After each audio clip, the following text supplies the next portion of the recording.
ele fez faculdade aqui em Ribeirão, ele foi o meu calouro, É verdade. e a gente se conhece há muito tempo. E o Fernando, ele fez um pós-doutorado também na Suíça, é, que é voltado para infecções hospitalares, né, Fernando? E Isso. envolvendo muito na Suíça e na OMS também, na Organização Mundial de Saúde. E o Fernando entende muito de epidemiologia. Então, se vocês tiverem alguma dúvida de epidemiologia, alguma coisa, querer calcular alguma coisa, o Fernando sempre vai ajudar. Então, Fernando, a palavra é sua. Estou feliz que você aceitou e de poder mais uma vez aprender com você, tá bom? Muito obrigado, Rosália, pelo convite, né? Como a Rosália falou, a gente se conhece desde a época de faculdade. Foi com ela que eu aprendi a fazer parto. Primeiro parto como aluno, foi ela que me supervisionou e sempre muito atenciosa, muito prestativa. E é um prazer estar aqui com você, dividindo um pouco desse conhecimento. Bom, eu vou tentar fazer o share aqui do meu screen. Não sei se vocês conseguem me ver. Consegue ver a minha tela, não? Sim, Sim, Fernando. E está em modo apresentação? agora Agora sim. tá. Tá joia. Bom, então o desafio que a Rosália me propôs foi discutir com vocês um pouco dos principais modelos de estudos epidemiológicos e a análise estatística mais apropriada para cada um. Eu não vou me aprofundar muito na questão estatística, porque eu vi no programa que vocês têm várias outras atividades, né, ligadas à estatística. Então, a gente vai concentrar mais na questão dos modelos mesmo, tá? Vocês podem interromper se vocês quiserem, ou se preferirem falar ao final, a gente também dá certo, tá? Ah, então, vamos lá. De maneira geral, os estudos epidemiológicos quantitativos, eles podem ser classificados em três grandes grupos: estudos observacionais, estudos de intervenção, estudos de revisão da literatura. Nós não vamos abordar muito hoje os estudos qualitativos, que seguem uma lógica um pouco diferente. Embora a maioria deles sejam observacionais, tem alguns outros que não são, e a gente não vai aprofundar nisso, tá? Entre os estudos observacionais, como o nome próprio diz, né, você observa sem intervir em algo, né? Você pode ir desde o estudo descritivo puro, passando pelos estudos descritivo-analíticos até chegar nos analíticos, né? Já os estudos de intervenção, eles se subdividem em quase experimentais e experimentais. E as revisões da literatura tem inúmeros tipos, tá, gente? Não são só esses três, não. Esses três é que são os mais comuns, né? A revisão narrativa, integrativa e sistemática. Mas hoje o pessoal está criando um monte de subdivisões dessas revisões. Revisão rápida. Outro dia eu vi um nome que eu nem nunca tinha ouvido falar, de um tipo de revisão aí. Ah, e se a gente for mais além, a gente vê então que entre os estudos descritivos, o mais simples dele é um relato de caso, né? Mais simples, porém não menos útil, como nós vamos ver. Você pode partir para uma série de casos, você pode fazer um levantamento epidemiológico, uma survey, né? Que são estudos que não tem, a princípio, uma hipótese diagnóstica, né? Você vai realmente tirar uma fotografia da situação. Já nos estudos descritivo-analíticos, como transversal ecológico, você pode sim propor uma hipótese e fazer uma análise estatística. E os estudos puramente analíticos, os dois tipos principais são o caso controle e o coorte, né? Os estudos quase experimentais são aqueles clássicos antes e depois, tá?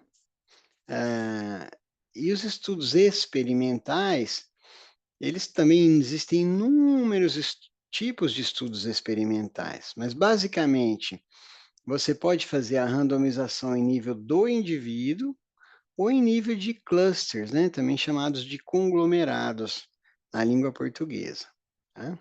Então, a gente vai passar muito brevemente sobre cada um desses modelos para a gente ver para que serve cada um, quais são as vantagens e as limitações de cada um, tá? Para você escolher o que melhor se aplica à sua situação. Começando pelo lado de caso. Então, é um estudo do tipo observacional, puramente descritivo. Geralmente ele se baseia na descrição pormenorizada de um caso clínico, geralmente um evento clínico raro, e serve então para descrever uma nova entidade clínica, uma entidade pouco conhecida, quem que sofreu, quando, onde, de que modo, né? E com isso você pode alertar uma nova doença, uma nova complicação de uma doença, um novo evento adverso de um medicamento recém-implantado, uma vacina recém-implementada, né? Para descrever os achados de uma nova intervenção terapêutica, como recentemente vocês viram o caso do cidadão que foi transplantado com um rim de porco. Todo mundo está aguardando esse relato de caso para entender o que aconteceu com esse homem, como que evoluiu a função renal dele.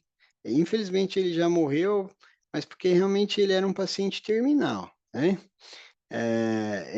E no entanto está todo mundo curioso para ver esse relato de caso que ainda não foi publicado, né? Vejam vocês que entre as vantagens do relato de caso é um estudo de baixíssimo custo, de fácil implementação, tudo o que você precisa é da autorização do paciente, né, ou dos familiares. Ele serve para formular novas hipóteses clínicas. Um relato de caso não prova nada, mas serve para levantar a bola para outras possibilidades, né?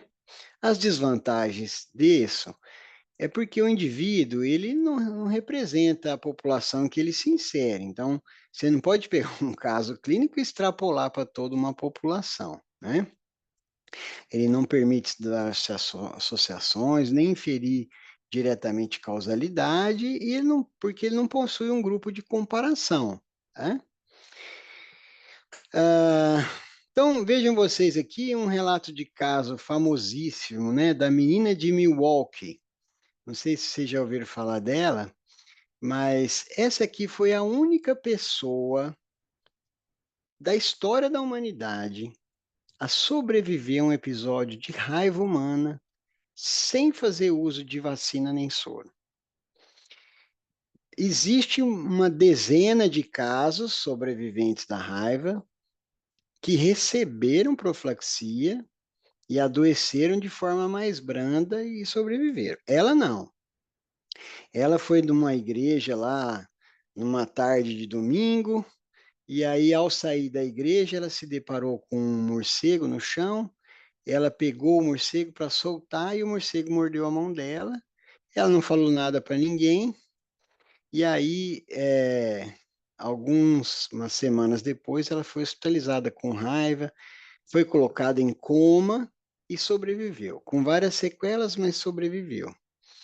Então, vejam vocês que esse relato de caso incitou muitas coisas. Primeiro, que era possível sobreviver à raiva. Segundo, o que foi feito no caso dessa menina que deu certo? E aí o pessoal começou a estudar, gerou até assim, um protocolo de Milwaukee, né, com base no tratamento que foi feito, que infelizmente nunca mais funcionou em nenhum outro paciente. Então, ressaltando a limitação que eu falei de que a gente não pode extrapolar um relato de caso que acontece na população. Provavelmente ela tem um sistema imunológico, neurológico especial e provavelmente foi isso que a fez sobreviver e não os tratamentos que foram feitos.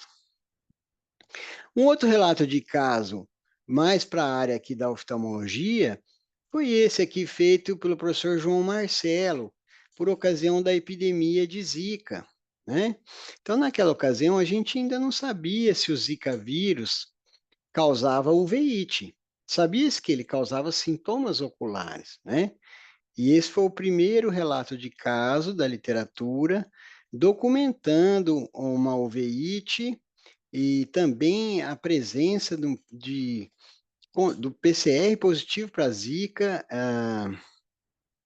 na punção que foi feita, acho que do humor vítreo, se não me engano, eu não lembro detalhes particulares desse caso, né?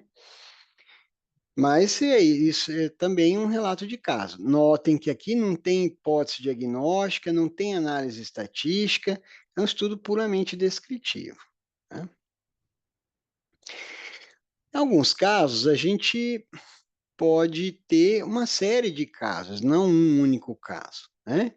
Geralmente também representando um evento incomum ou desconhecido, né?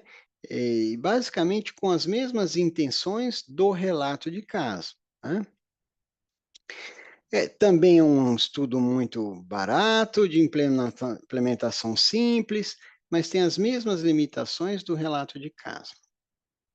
Talvez a série de casos mais famosa de toda a literatura seja essa aqui, né? Esse foi o primeiro relato de série de casos da AIDS, né? Então, o MMWR, que é um semanário científico do CDC de Atlanta, no dia 5 de junho de 1981, documentou que eles identificaram 5 homens homossexuais que estavam tendo pneumocistose, além de citomegalovirose, e o que chamava atenção é que eles não tinham nenhuma imunossupressão, não tinham câncer, não eram idosos, não tinham diabetes, não tinham nenhuma doença imunossupressora conhecida, né? Então, esse foi o relato que desencadeou a investigação da AIDS, tá? Tudo bem até aqui? Alguma dúvida, alguma pergunta?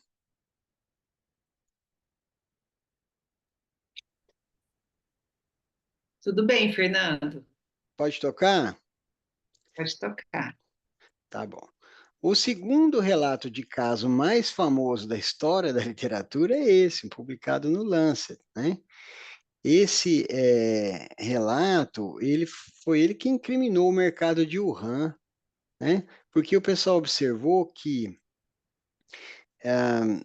60% dos primeiros pacientes internados com Covid tinham tido a passagem por esse mercado. Não era uma prova conclusiva, mas era algo sugestivo de que ali, se não fosse a origem, poderia ser um amplificador da doença, né? E hoje a gente sabe que realmente a origem foi ali, né? Tem outros estudos que eu não vou detalhar aqui agora, mas que praticamente tornam muito provável que o vírus realmente tenha sido originado ali, né? Lembrando que antes desse relato ser publicado, essa série de casos, um oftalmologista chinês já tinha levantado a bola, né, que tinha algo estranho, e infelizmente o governo chinês não deu muito ouvido a ele, e infelizmente ainda mais ele acabou falecendo da própria Covid semanas mais tarde, né? Bom, o último dos estudos descritivos, observacionais descritivos, perdão, é o levantamento epidemiológico. Aí, gente, veja bem, a ideia já não é mais nível do indivíduo, a ideia é descrever o comportamento de um determinado agravo em nível populacional, né?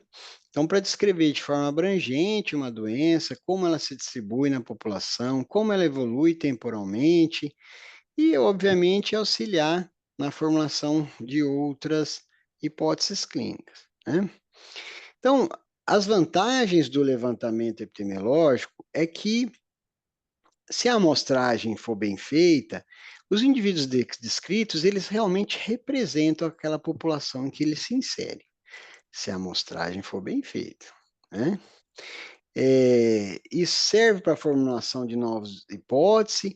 Eventualmente, você pode usar dados já coletados, né? Você tem um serviço de vigilância epidemiológica que coleta um monte de dados continuamente.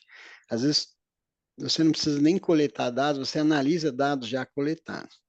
Agora, o custo é variável. Se você está trabalhando com dados primários que você vai coletar, pode ser muito caro fazer um levantamento populacional. Por outro lado, se você está usando dados secundários, ele fica mais barato. A implementação pode ser desafiadora, dependendo da população que você vai avaliar. Não permite inferir causalidade porque não tem um grupo de comparação, tá? Mas permite formular hipóteses. Por exemplo, nesse estudo aqui, feito pelo professor Rufino, que é aposentado do nosso departamento, ele avaliou a evolução da mortalidade por tuberculose no Rio de Janeiro desde 1860. Tá? E olha que interessante que essa mortalidade ela vem caindo muito antes de surgir o primeiro tratamento, aqui na década de 40, né? Muito antes de surgir a primeira vacina, décadas mais tarde, né? Então, a pergunta que o professor Rufino se fez e tentou responder, o que causou essa queda aqui, né?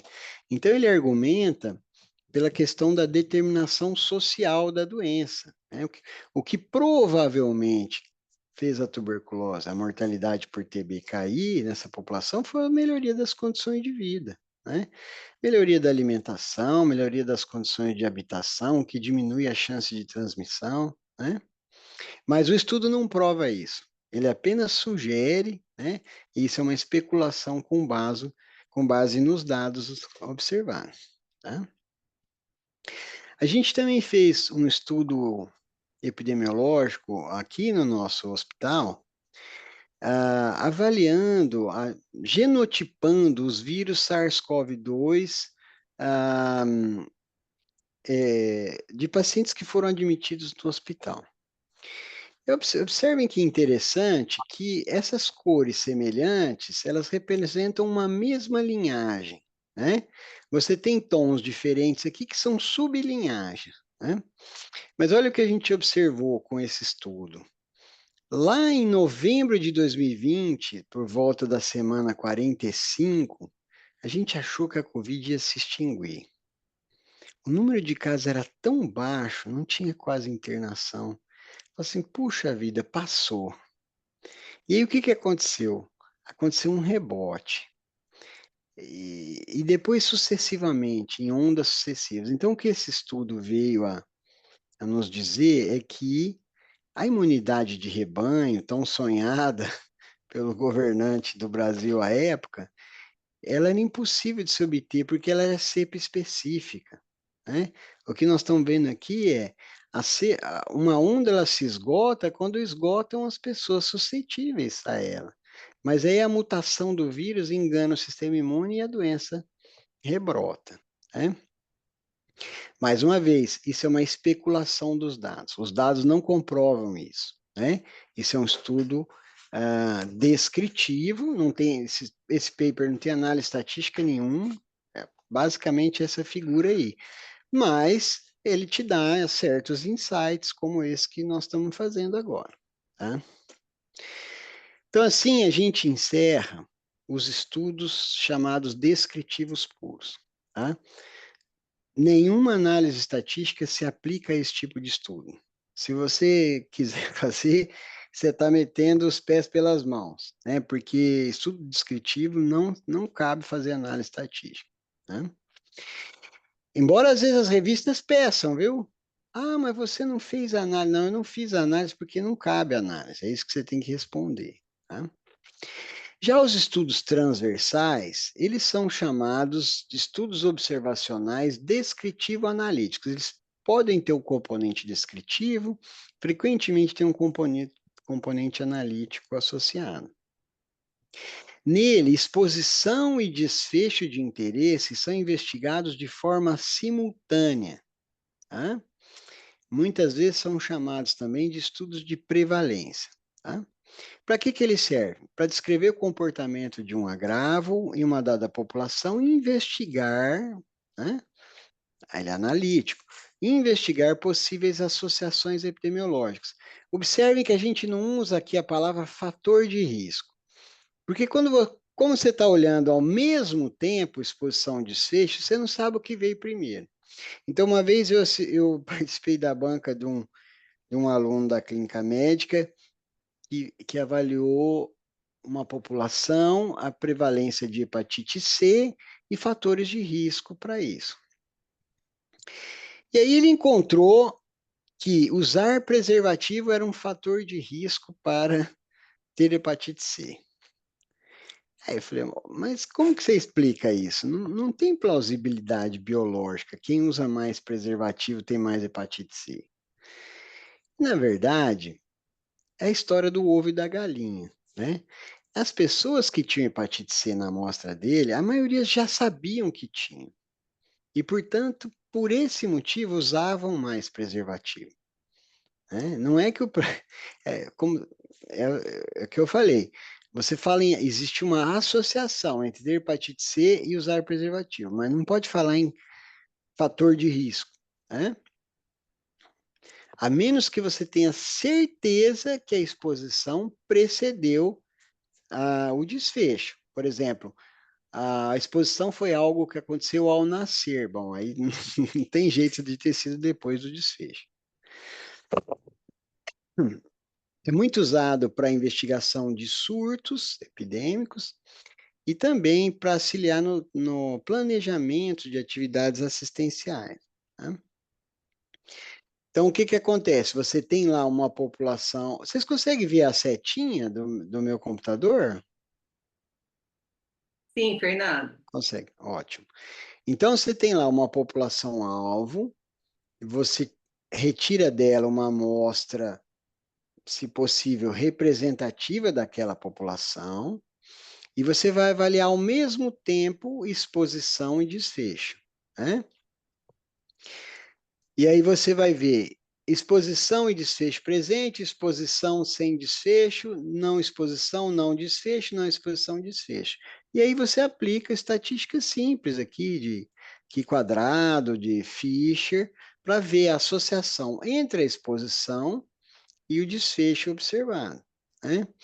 Um estudo clássico feito pelo saudoso professor Gutenberg, ele foi lá na creche Carochinha e olhou ao mesmo tempo o parasitológico de fezes das crianças e o hemograma, né? E aí ele fez a associação de que as crianças que tinham vermes e outros parasitas tinham uma chance maior de ter anemia no hemograma, né? Isso é um clássico estudo transversal. Você analisou exposição e desfecho ao mesmo tempo, no mesmo momento. Não dá para dizer que parasitose causa anemia por esse estudo, né? Poderia ser que a anemia causasse parasitose. Então, a gente não fala em fator de risco, a gente fala em associação. Que aí você não se compromete e o revisor não te xinga. É um estudo de baixo custo, rápida implementação, permite a coleta de um grande número de informações e análise de várias associações. Então, do mesmo jeito que você colheu hemograma e parasitológico, você poderia colher diversos outros desfechos, inteligência, QI, estatura, peso corporal, e associar com várias outras coisas, higiene pessoal, alimentação, né? Então, é um estudo que ele permite uma avaliação bem ampla, né, do problema. Não permite inferir causalidade, como eu disse, né, porque a gente não sabe como as coisas se deram no tempo, no passado. Não permite avaliar a incidência de uma doença, nem a evolução de um agravo ao longo do tempo. E às vezes ele pode não ser adequado quando a doença tem, por exemplo, sazonalidade, né? Então, você quer fazer lá um estudo sobre dengue, aí você escolhe o mês de julho e você se dá mal, porque naquele momento você não vai achar dengue e não vai poder avaliar os fatores que você está procurando, tá? Esse é um estudo também da nossa equipe, né? Um estudo em que a gente avaliou 1.219 casos de PB-micose atendidos ao longo de 40 anos no Hospital das Clínicas. E aí a gente pegou assim, no momento do diagnóstico, a gente olhou sexo, idade, cor da pele e a tipo de forma clínica da PB-micose. Tem a forma aguda, subaguda, versus a forma crônica, né? É um pouco complicado de interpretar esse gráfico, mas basicamente, ah, aqui nós estamos vendo os homens e aqui as mulheres, separadamente, tá? Então, o que que acontece? Aqui é o percentual de casos agudos em homens. Quando criança, 100% tem forma aguda, subaguda, independente da cor da pele, né? À medida que a idade vai aumentando, o que que acontece?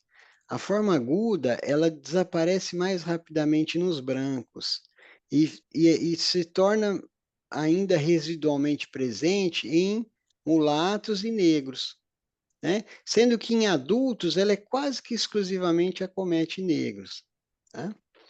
Na mulher é um pouco diferente, né? A mulher, ela tem mais forma aguda e também tem uma associação com a cor da pele, né?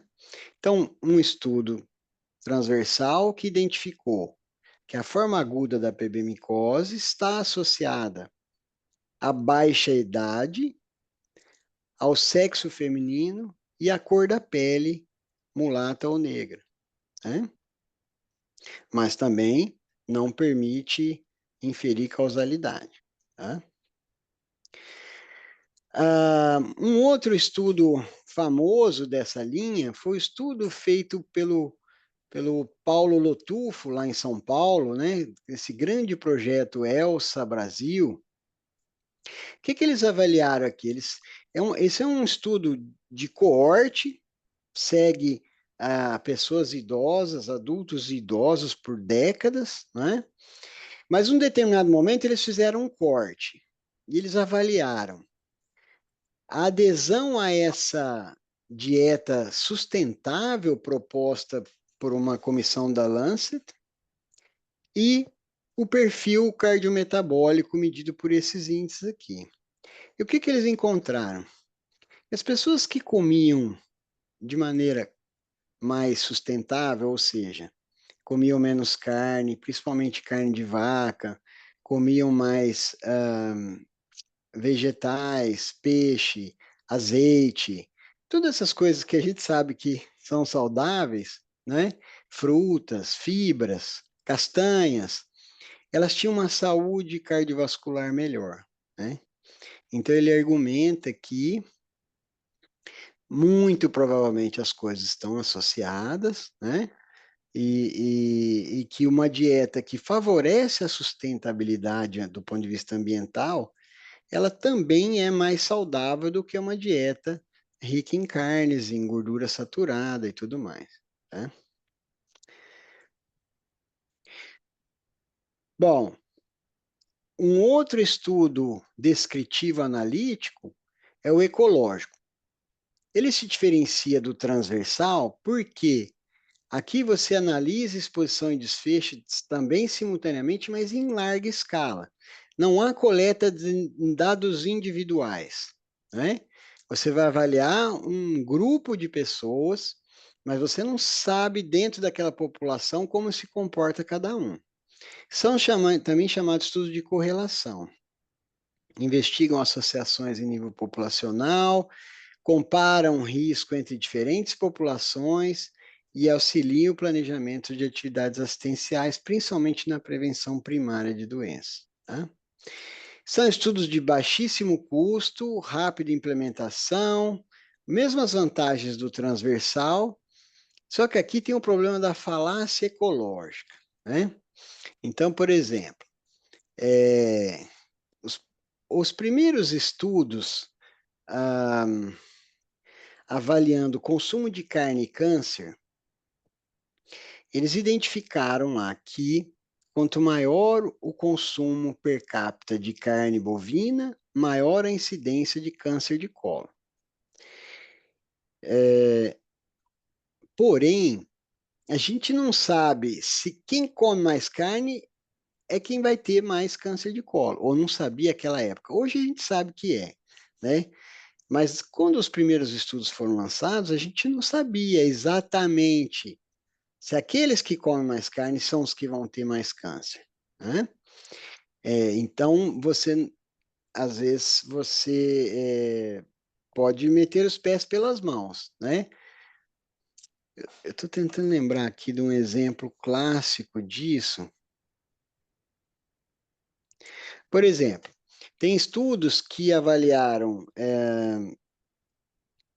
consumo de cafeína versus câncer de pulmão. E existe uma associação, né? As populações que consomem mais cafeína tendem a ter mais câncer de pulmão. Mas isso é uma falácia ecológica. É porque o consumo de café também está frequentemente associado ao consumo do tabaco, que é o verdadeiro carcinogênico, né? Então, se você não olhar em nível do indivíduo, quem fuma, quem não fuma, quem bebe café e quem não bebe café, você pode tomar como real uma associação que é espúria, tá? Justamente por não coletar dados em nível do indivíduo, você não tem como avaliar fator de confusão, como esse que eu falei, né? Entre, entre o cigarro e a cafeína, né? Também é sujeito a viés de aferição. Se você está usando dados de vigilância epidemiológica, você pode ter uma subnotificação de casos, como no caso do Covid, né? Tem muita forma assintomática, assim por diante, né? Vejam aqui dois estudos ecológicos que estão no relatório de tuberculose da OMS, em que eles avaliam, cada pontinho desse representa um país do mundo. E aí você vê a incidência de tuberculose e o PIB per capita. E o que fica nítido por essa linha de regressão, que quanto maior o PIB per capita, menor a incidência de tuberculose, né? Bom, mas por que que isso acontece? Um dos motivos pelos quais isso acontece é a subnutrição. Então, aqui nesse outro gráfico, a mesma a incidência de tuberculose e a prevalência de subnutrição. E aí a relação é direta, não é inversa, como aqui, né? Ou seja, quanto maior a prevalência de subnutrição, maior a incidência de tuberculose, tá? Mas volto a dizer, a gente não sabe se por esse tipo de estudo, a gente não sabe se os tuberculosos são os desnutridos e vice-versa, né? Lógico, a gente sabe por outros estudos, mas esse estudo não fala isso, né? Ah, eu não sei se aqui, puxa vida, eu acho que eu não vou conseguir passar esse vídeo aqui, mas depois vocês assistem em casa. É um vídeo muito interessante desse cara aqui, o Hans Rosling, e ele faz uma avaliação de 200 anos, em 4 minutos, né, de como evoluiu o PIB e a expectativa de vida no mundo, né? Então, aqui é uma série de estudos ecológicos, é muito bacana. Está aqui o endereço, depois vocês assistam em casa aí como modelo de estudo ecológico. Passando agora para os estudos analíticos puros, aí nós temos basicamente o caso controle e o coorte, né? O caso controle, ele tem sempre a natureza retrospectiva, e a característica mais importante dele é que a população de estudo é selecionada com base na presença do desfecho de interesse. E os controles são pareados com os casos em relação a variáveis clínicas e demográficas relevantes. Para que que serve? Basicamente, para investigar doenças raras, né? Caso controle é o tipo de estudo dos mais difíceis de fazer. Eu Tem um epidemiologista famoso que ele fala assim, olha, no mundo tem 5 ou 6 pessoas a quem eu confiaria desenhar apropriadamente um estudo de caso controle. Porque realmente é um estudo que, se você não selecionar bem o controle, ele é bastante sujeito a viés, né? Então, basicamente, você tem lá um grupo de casos de pessoas com ceratocone, que é uma doença rara. E aí você então vai selecionar pessoas que se assemelham àqueles casos, em termos de faixa etária, distribuição por sexo, cor da pele, mas não tem ceratocone. E aí você vai olhar para trás na vida dessas pessoas, a que elas foram expostas e não expostas, né? Então, o ceratocone, acho que até não é um bom exemplo, a Rosária vai me corrigir aqui, que, se não me engano, é uma alteração mais genética, né? Mas, por exemplo, você vai investigar o que causa uma leucemia do tipo hairy cell, que é super raríssimo. Você não sabe o que causa. E se você for fazer um coorte, você precisa de 1 bilhão de pessoas para ter 2 casos de leucemia. Então, o que você faz? Você pega, junta o meia dúzia ou 12 casos que tem no mundo, e aí você procura um controle parecido e vai ver se tem exposição a chumbo, se tem exposição à poluição do ar, se tem exposição a ruído, enfim. E aí você tenta descobrir o que causou aquela doença rara, né? Então, permite a investigação de doenças incomuns de maneira muito menos onerosa do que em estudo de coorte, porém, seleção de controle é complicadíssima, tem viés de memória, viés de aferição, tem limitação ética de você investigar o controle, né? Porque, por exemplo, nesse estudo que eu falei da leucemia, bom, mas para você falar que o outro não tem leucemia, você tem que fazer um hemograma, às vezes até uma punção de medula. Como é que você vai fazer uma punção de medula num cara que é saudável, né? E ele também não permite aferir risco relativo, porque a gente não tem a população exposta. Nós partimos da doença, não da exposição. Aqui um estudo, caso controle, publicado recentemente no New England, em que o pessoal queria avaliar a efetividade de uma vacina. Normalmente, a efetividade de vacina é avaliada por estudo experimental ou por estudo de coorte, depois quando implementa. Mas no caso da meningite meningocócica, por ela ser uma ocorrência rara, é difícil, porque especialmente na Europa, onde foi feito esse estudo, você vai vacinar 10 milhões de pessoas e vai ter 12 casos de meningite, né?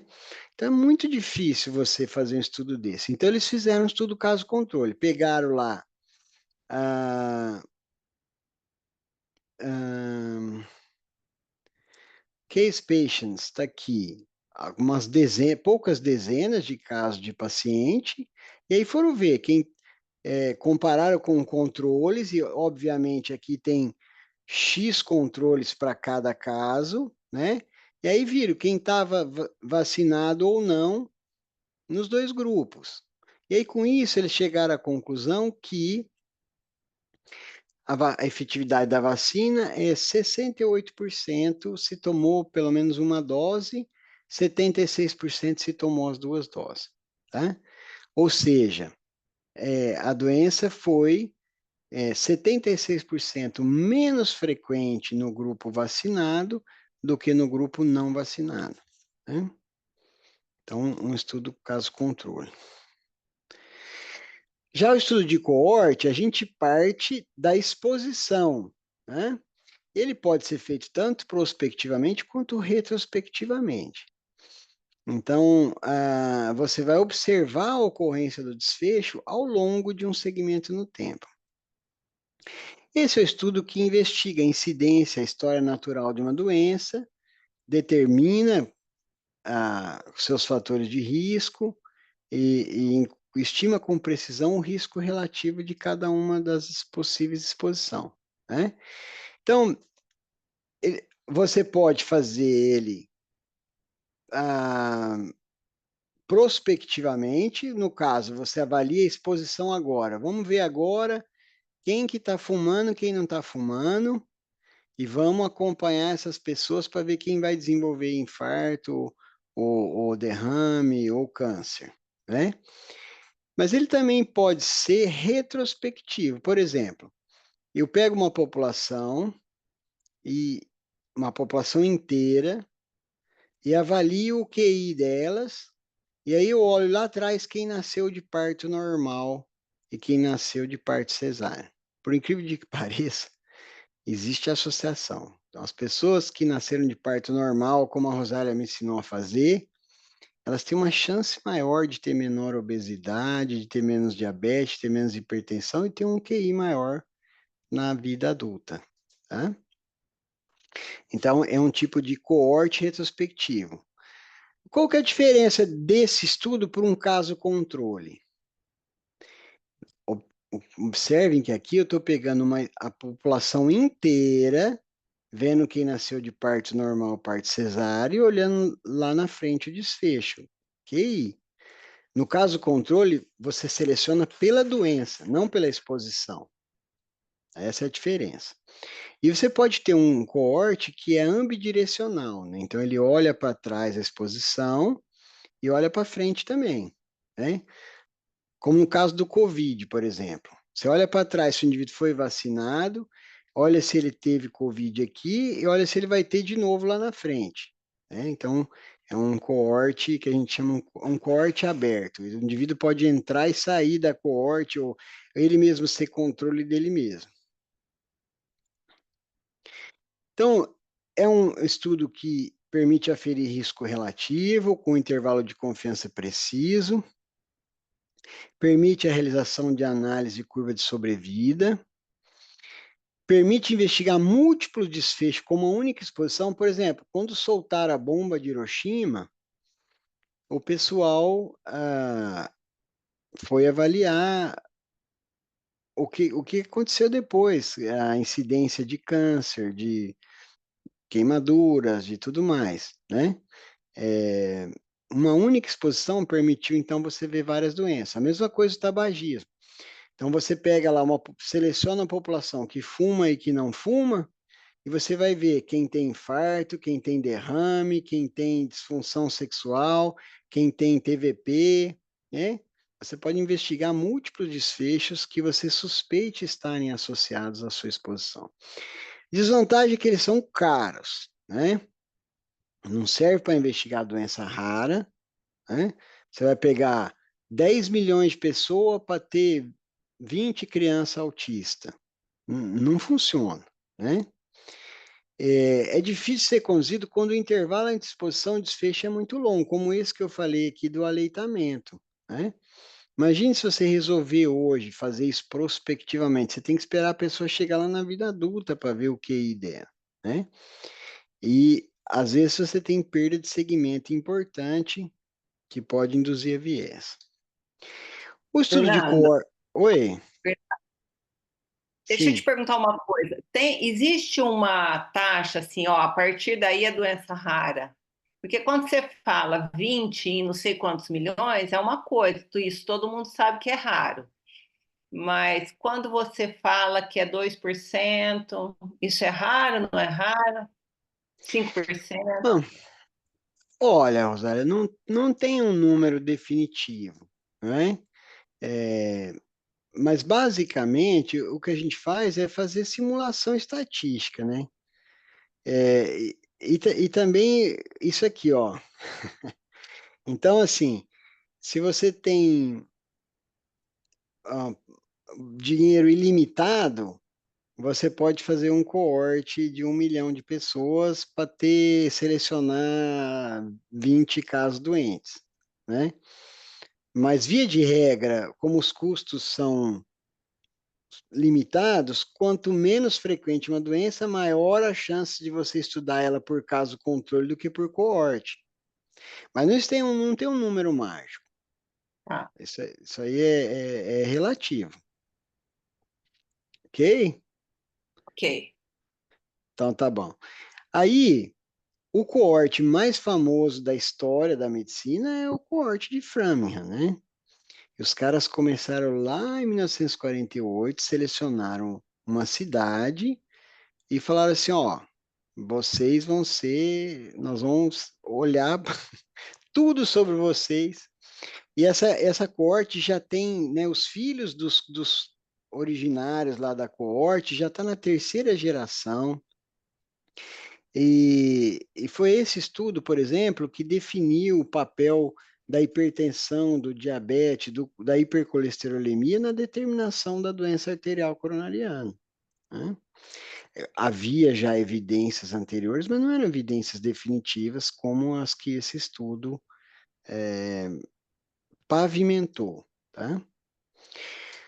Um outro estudo de coorte muito interessante que saiu recentemente no Lancet Planetary Health, em que eles avaliaram o seguinte: 25 anos acompanhando pessoas no Reino Unido, e as pessoas, eles avaliavam como que a pessoa se transportava para o trabalho, para o estudo, e aí olharam a mortalidade, mortalidade por doença cardiovascular, incidência de câncer, mortalidade por câncer. Olha que interessante, as pessoas, então aqui é pessoas que usavam transporte público, iam caminhando para o trabalho ou iam de bicicleta. Todos os três comparando com quem ia como o brasileiro vai, de carro. E olha que interessante, a pessoa que ia de bicicleta, ela tinha um risco relativo de morte em 25 anos significativamente menor que quem ia de carro. Também tinha menor morte cardiovascular, também tinha menor incidência de câncer e menor mortalidade por câncer, né? Então, o exercício físico, ele não combate apenas a doença cardiovascular, previne o câncer também, né? Em menor grau, a mesma coisa foi observada para quem caminhava e quem usava o transporte público. Porém, em algumas situações, o intervalo de confiança cruzava o 1 aqui, significando que a associação não era estatisticamente significativa, tá? Então, um estudo clássico de coorte. E aí a gente encerra os estudos observacionais e vamos para os estudos de intervenção. Então, um estudo quase experimental, como que diferencia ele de um experimental? A intervenção, a alocação não é aleatória, não é randomizada, por isso que eles são quase experimento, né? Também chamados de antes e depois. Geralmente, intervenção e análise do desfecho se dão em nível da população, e a população de estudo, ela é controle de si mesma, é controle histórico, tá? Então, serve para analisar o impacto de uma intervenção sobre o desfecho de interesse comparativamente ao que acontecia antes daquela intervenção. E a vantagem dele é que ele avalia essa intervenção em condições próximas à vida real, né? Ah, portanto, eles têm uma validade externa superior à dos estudos experimentais. Eu vou dar um exemplo para vocês. Quando se fez os primeiros estudos com simvastatina, se identificou nos estudos experimentais uma incidência de mialgia, cãibra, eventos adversos musculares, que era da ordem de 5%. Quando a gente foi para o mundo real e começou a usar simvastatina para todo mundo, a gente percebeu que pelo menos 20% dos indivíduos tinham queixas musculares. Por quê? Porque nos estudos experimentais, a população de estudo era muito selecionada, né? Se a pessoa tinha um problema muscular, se a pessoa era muito idosa, se tinha um diabetes descompensado, você já excluía do estudo. Mas na vida real, você não exclui, né? Então, o estudo quase experimental, ele tem uma validade externa maior que do estudo experimental, que o que você encontra ali, mais provavelmente vai se refletir numa população similar, né? São mais baratos que os experimentais, e às vezes ele substitui o experimento quando o experimento não é eticamente inviável. Por exemplo,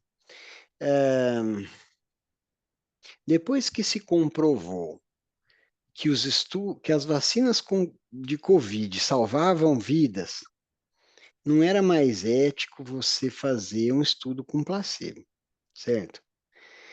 Então, aí o que que você faz? Ou você faz um estudo experimental comparando uma vacina com a outra, e aí você tem o risco de a doença não circular na população e você não ter diferença nenhuma, não saber se a vacina é efetiva ou não.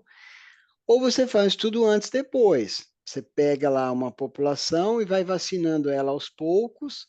Com isso, aquele que foi vacinado por último, ele tem um tempo de observação como não vacinado em relação àquele que foi vacinado mais para frente, né?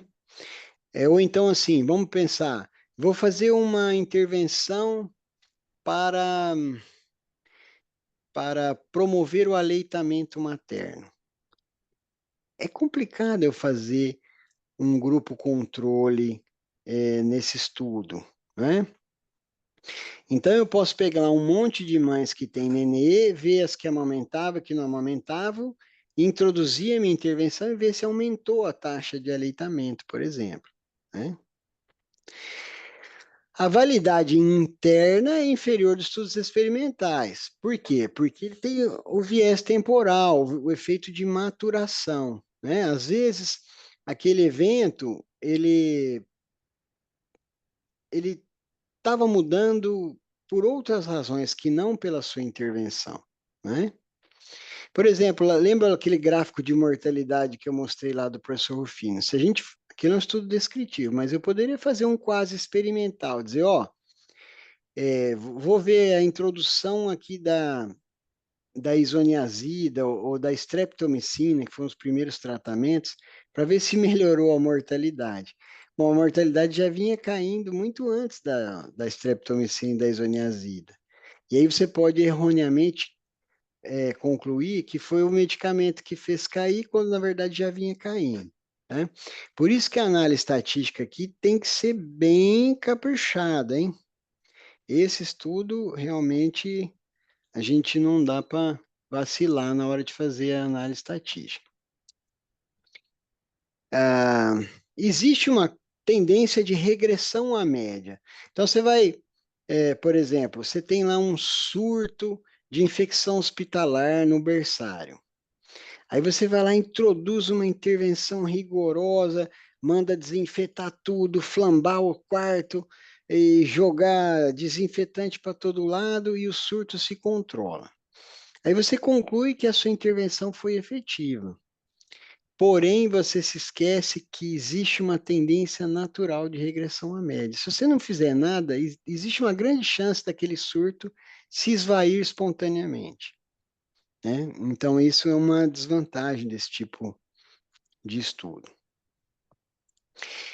Esse é um estudo quase experimental que a gente fez aqui no Hospital das Clínicas, em que a gente fez o seguinte: pegou duas UTIs e avaliou aqui a mortalidade ao longo de 3 anos, e aí nós resolvemos colocar um dentista para atuar na UTI, né? Fazendo higiene oral, arrancando tártaro, obturando cárie. E olha para você ver o que que aconteceu com a mortalidade nessa UTI depois que a gente colocou o dentista lá. Nessa outra aqui não funcionou muito bem. Teve uma pequena queda, mas não significativa, né? Porque aqui a gente tinha um dentista menos experiente. Embora, quando a gente junta as duas UTIs, ainda assim a gente tem um resultado significativo. Esse P aqui, ele é feito por regressão de Poisson. E poderia ser também usando o modelo ARIMA, né?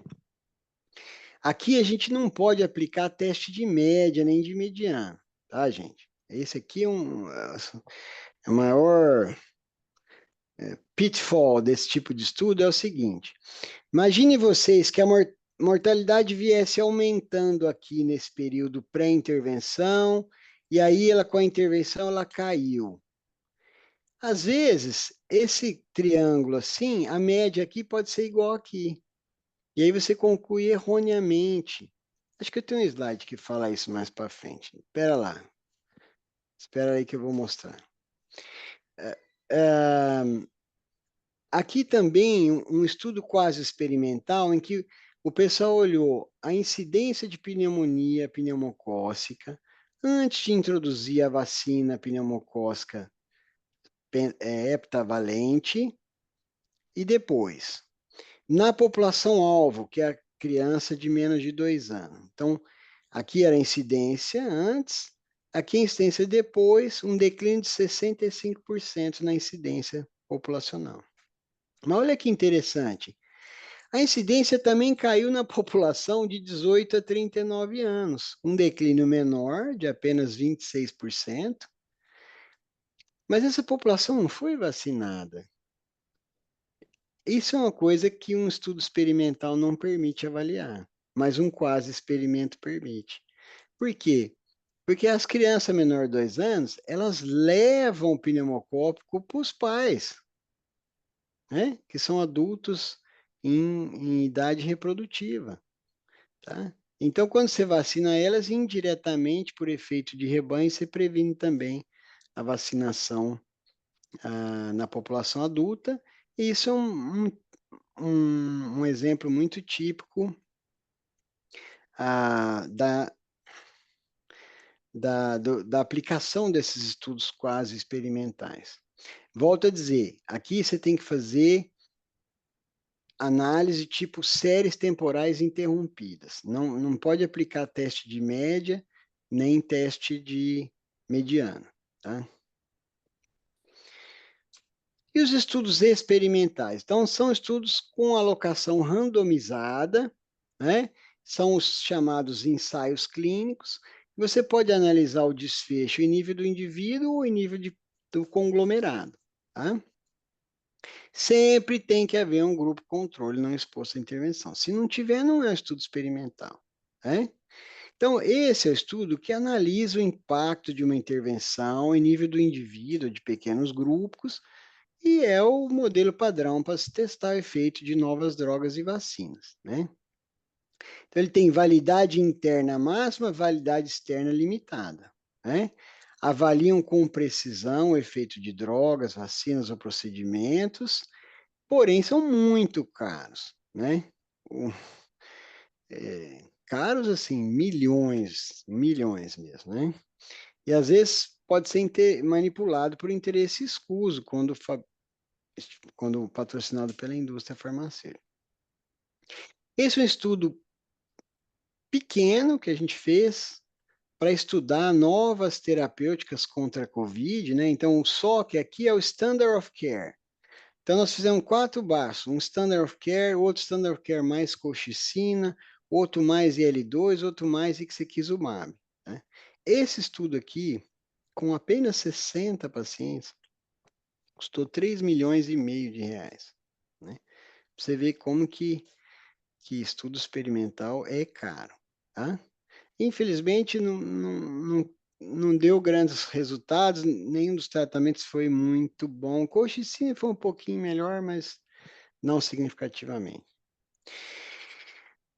Às vezes, não tem como randomizar o indivíduo, então você randomiza o conglomerado. Nesse estudo aqui, o pessoal pegou distritos chineses e aí eles sortearam para os contactantes dos casos de hanseníase tomarem uma dose de rifampicina, uma dose de rifampicina ou não tomar nada, seu controle, ou tomar um placebo, né? Então aqui não sorteou o indivíduo, sorteou aquele distrito. Por que não sorteou o indivíduo? Porque a hanseníase é uma doença contagiosa. Então, o que você faz numa pessoa, numa família, influencia o que acontece na outra pessoa, outra família que mora próximo. Então, é melhor randomizar o conglomerado. E aí, todo mundo daquele distrito fazia a mesma conduta, tá? Para não haver contaminação do experimento com o controle. E aí, o que eles observaram? Que aqueles indivíduos que tomaram rifampicina ou rifampicina tiveram menor incidência acumulativa em 4 anos de follow-up do que os que não tomaram, né? Demonstrando o efeito preventivo das duas drogas, sendo que o efeito da rifampicina foi mais pronunciado que a rifampicina. Uma única dose, né? E aí, para finalizar, a revisão da literatura. Então, a revisão da literatura trabalha com dados já publicados, visando sua síntese ou sua interpretação combinada, não tem dados novos, pode ter novas análises, com meta-análise. Vocês tiveram, né, uma aula, tiveram ou vão ter uma aula de regressão, né? Vai ter ainda, Rosália? Ou já teve? De meta-análise já teve, Fernando. Já teve. Então, nós vamos passar super rápido aqui. Revisão narrativa, basicamente você descreve o que tem sem grandes pretensões. Então, isso aqui é uma revisão narrativa em que o autor analisou usos do própolis na odontologia. E aí ele fala as diferentes formulações, para que se usa, bababá. Aí você pode ter uma revisão integrativa, né? Então, aqui o autor está avaliando diferentes evidências sobre como é importante o ensino do cálculo, a habilidade de cálculo na educação e enfermagem, né? Por quê? Porque tem erros de medicação que são gravíssimos, né? Então, a pessoa tem que saber fazer cálculo, fazer regra de três, tal, né? E o modelo mais cobiçado ou visado é a revisão sistemática, né? Então, nesse estudo aqui, o pessoal comparou o uso de clorexidina oral na UTI e a mortalidade, né? Eu que a maior surpresa, aqui tem o meu estudo do doutorado, entrou aqui também como um dos estudos, né?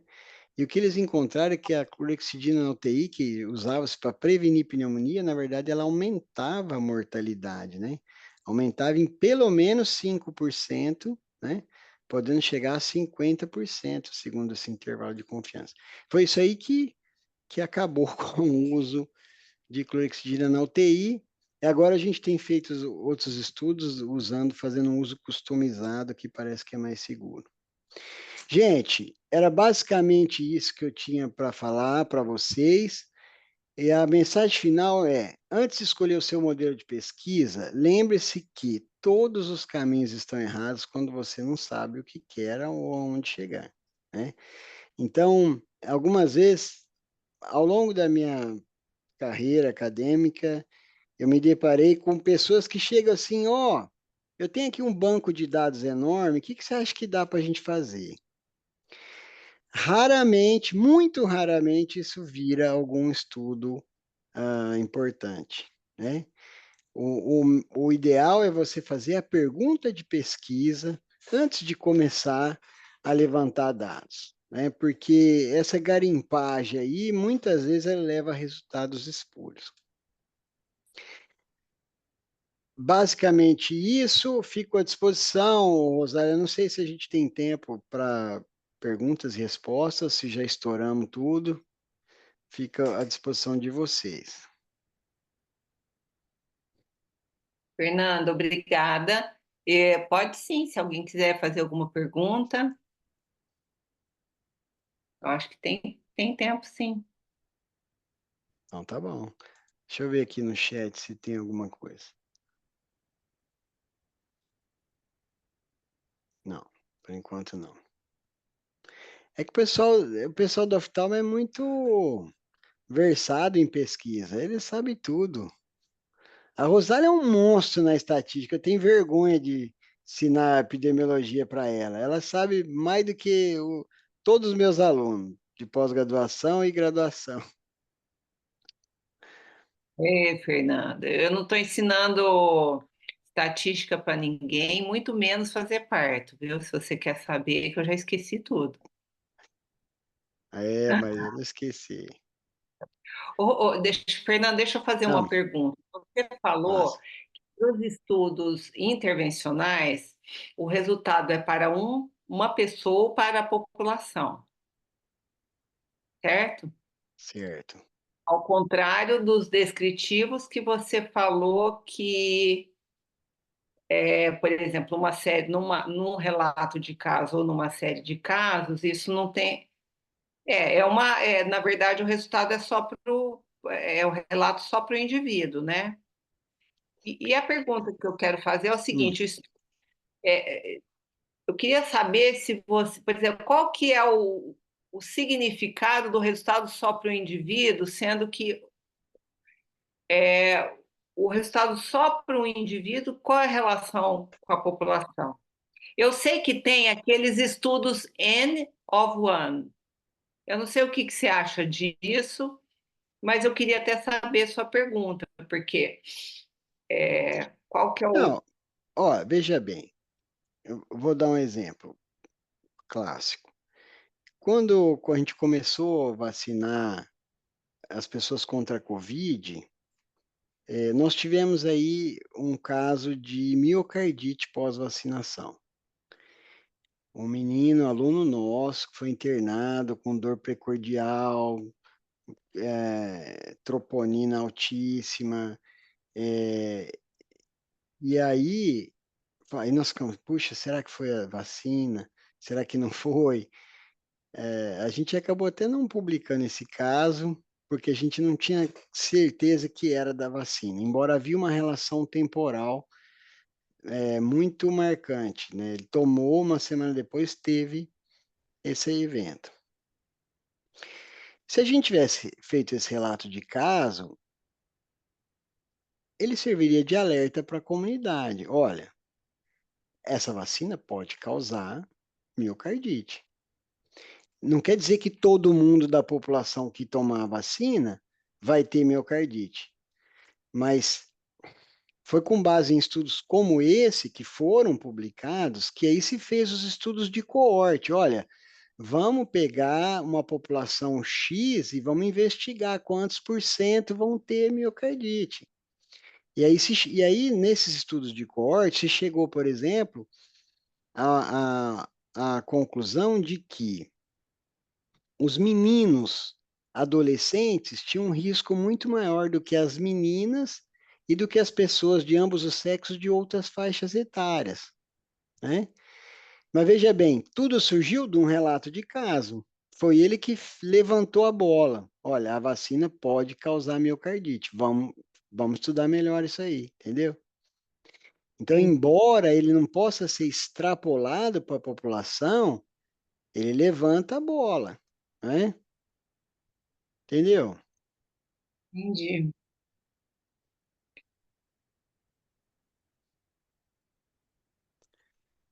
Vamos ver se eles falaram alguma coisa aqui. Está todo mundo agradecendo, ninguém fez pergunta nenhuma. Eu acho que agora todo mundo vai estudar a sua aula para surgir as dúvidas. Perfeito. Eu vou deixar Certo, meu chat aqui, vou deixar meu e-mail aqui no chat, que acho que eu esqueci de pôr na aula. E se alguém quiser me escrever, fica à vontade. eu posso escrever também? Que é isso, né, Rosália? Você é minha chapa. Além de ser minha médica, ela que prescreveu esse óculos aqui. Olha que bonitão. Você viu meu óculos novo Mas ou eu não? prescrevi, ele começou a ver todos. Ele falou para mim, Rosana, eu estou vendo esse fundo aqui no WhatsApp, que para mim era liso, agora está tudo assim, uns desenhos. Os desenhinhos, ursinhos. Você sabe que tinha sumido e voltou a aparecer esse ano. Não sei o que aconteceu, mas é verdade. Eu nunca tinha visto os ursinhos do WhatsApp. Foi a Rosélia que me restituiu a visão.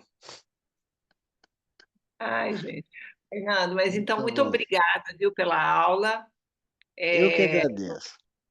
Eu acho que essas aulas servem justamente para isso, para as pessoas pensarem no assunto, para pensarem em epidemiologia, para pensar em como fazer um desenho de estudo, como montar uma pergunta, porque as coisas, uma depende da outra, né? Não é aquela coisa, bom, eu vou pegar esse conjunto de dados e o que que eu vou fazer com ele, né? Não é assim. Primeiro vem a pergunta, né? Depois da pergunta, você pensa o que é que você vai medir, né? E E aí, qual aí, o melhor modelo, qual qual o a melhor melhor análise? desenho, qual é a Isso. análise estatística que você vai usar. Então, tá bom. Então, muito obrigada, Beleza. Fernanda. Tá Eu que joia? agradeço. Ai, eu Disponha, vou Rosália. Um chamar abraço outra para vez. todos. Tá bom, obrigada. Gente, obrigada. Então, até amanhã.